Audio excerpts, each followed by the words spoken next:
Yesterday, we read about the wife of Tobit calling out on her husband's bad attitude towards her. Tobit had suffered from an eye disease and had gone blind, so the wife had to act like the breadwinner of the family. One day, she came home with a goat, which she got as a bonus when she received her wages for her work as a weaver. The grouchy Tobit ordered her to return the goat because he suspected that it might have been stolen by his wife, if not by her employer. I like the way the storyteller portrays the wife's assertiveness.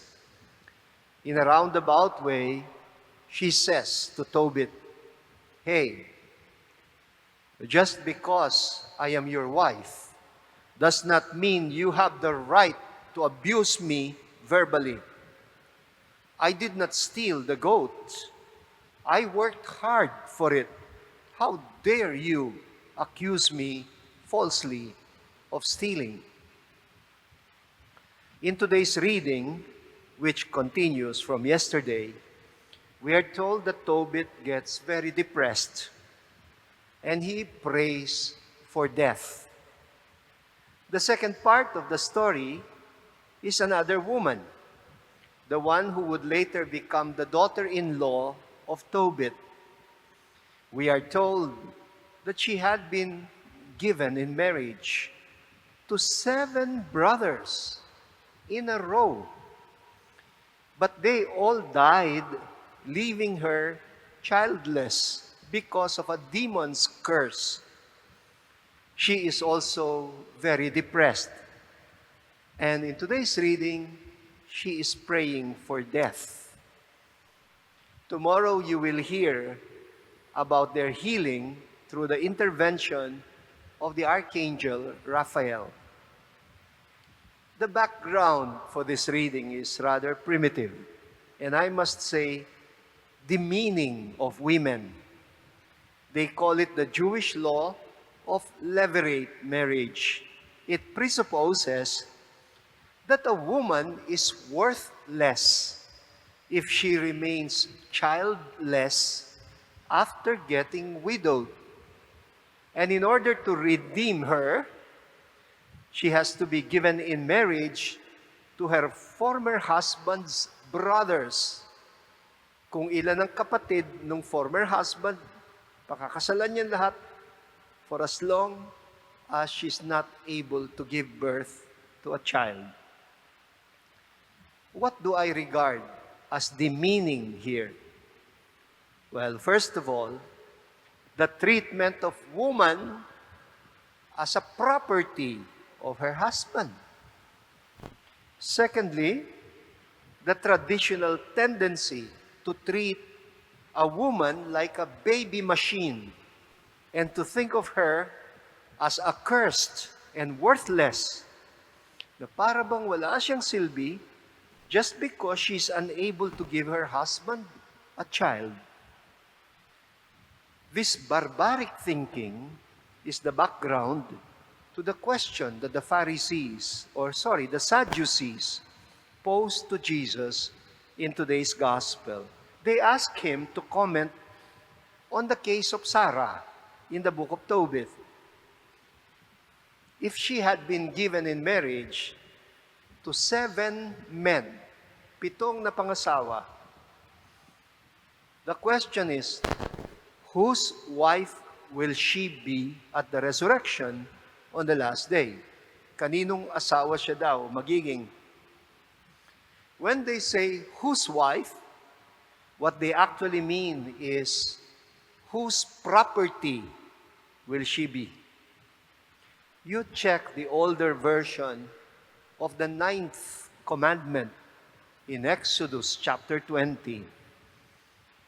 It says, "You shall not covet your neighbor's house, nor his wife, nor his slaves, nor his domestic animals, nor anything that belongs to him.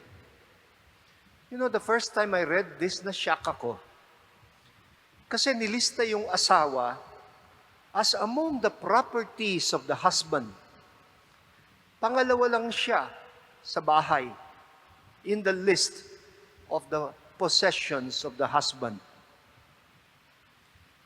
So, whose is she?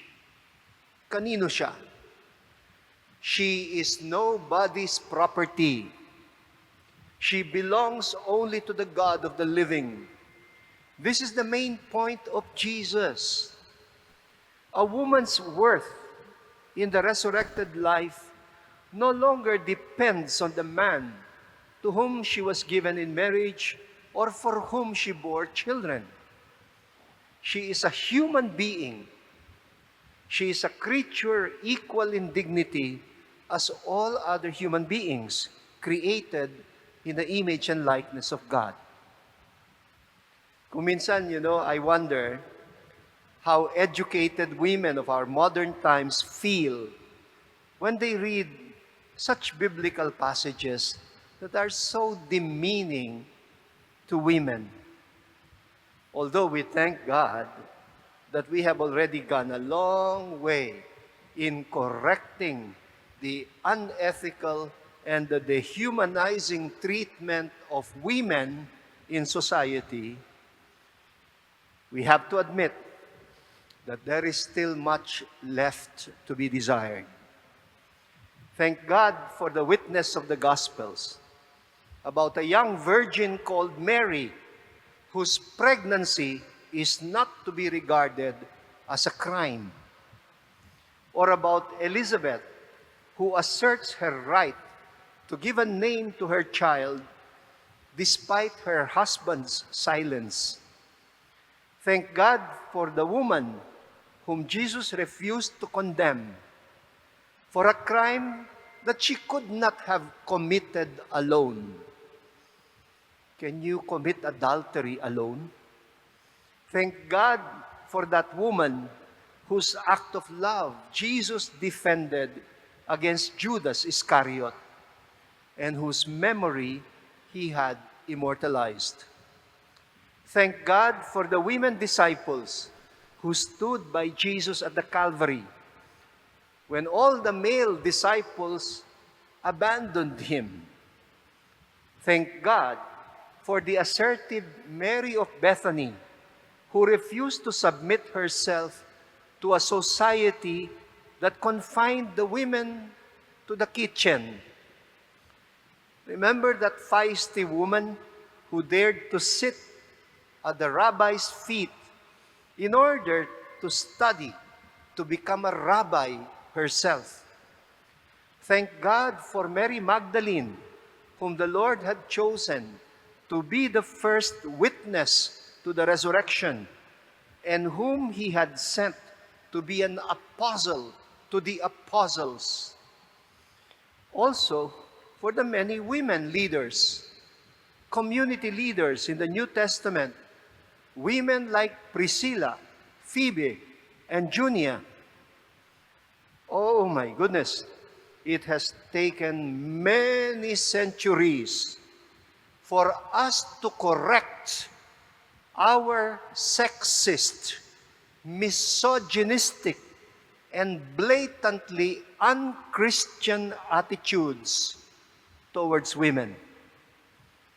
Despite all the efforts of Jesus himself to correct the biased attitude of men towards women within his own Jewish culture, I wonder how many more centuries it will take before we get to correct our own attitudes towards women in Christianity.